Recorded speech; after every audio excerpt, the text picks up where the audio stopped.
with us is Diane Canada. She's the founder of Lady Up America. She works to galvanize conservative and moderate women, a key group the GOP has struggled with in recent elections. Diane, thanks for coming back. So we had heard mid-June for an announcement, then June 1st, now late May.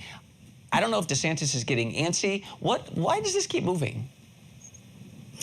Well, Chance, timing is everything, right? He's a chess player. And so I think he's just trying to take the temperature of the American people, probably just trying to see what the appetite is politically in the donor circles. So I'm sure that it's just a matter of timing for him and making sure this is a worthwhile race to get in. Once he's in, he's in.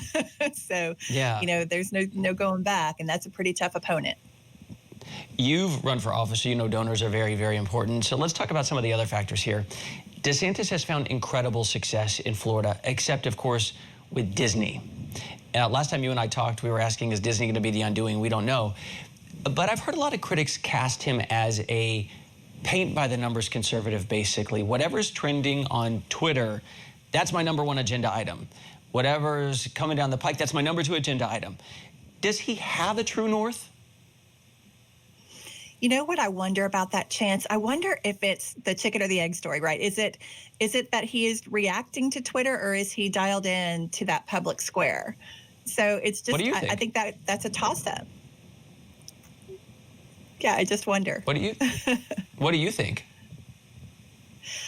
You know, in my opinion, I like Ron Desantis, you know, and I think he's pretty dialed in to what people want. I think he shares a lot of the same, you know, value system and a lot of the concerns that the American people have. So, you know, my immediate reaction is I don't think that's I don't think that he is responding strictly because he thinks it's going to gain him favor in the conservative circles. I do think he believes in these policies that he's presenting. That he's leading in some ways, which, hey, I mean, we know from now pre-2015 that Donald Trump, he was listening to certain talk radio stations, watching Fox News to figure out what pops. And so a lot of people do that. I mean, Dick Morris with the Clintons, you know, every move they made was oftentimes dialed in by, you know, what polls were doing. So that's common. It's not necessarily a bad thing to say you're following polls, but you know, to get a sense of who this person is important. So let's talk money, Diane. Money. We know he has money, or at least the Friends of Ron DeSantis committee has $86 million on hand. Yeah. But of course, Jeb, ! Spent $130 million. What can money buy you when you're facing Donald Trump? You know, when I was running for office, our GOP chairman here would always say to me, you know, Diane, how much money have you raised? You know, the one with the most money wins.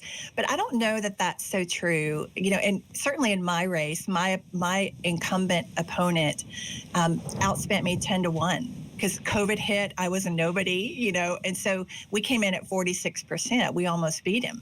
So I think it's just really about connection. I think it's their ability to connect with people, their ability to win them over to their viewpoints, their ideas.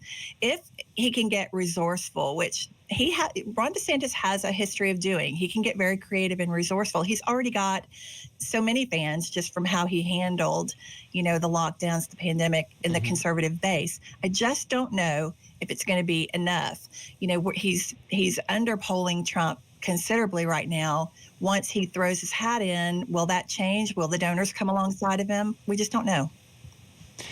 You're primarily geared toward women. Do you think women who could be won over by the Republican Party would like Trump or DeSantis? Wow, that's a really great question.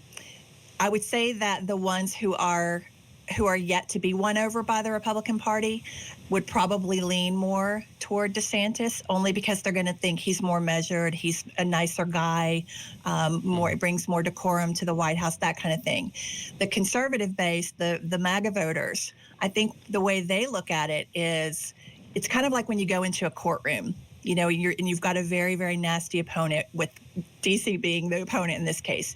You hire a pit bull because you want them to go in because they're your pit bull.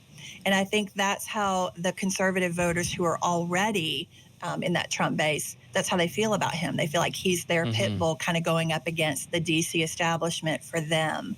So I think it's less about party and it's more about who's going to get the job done. Personality.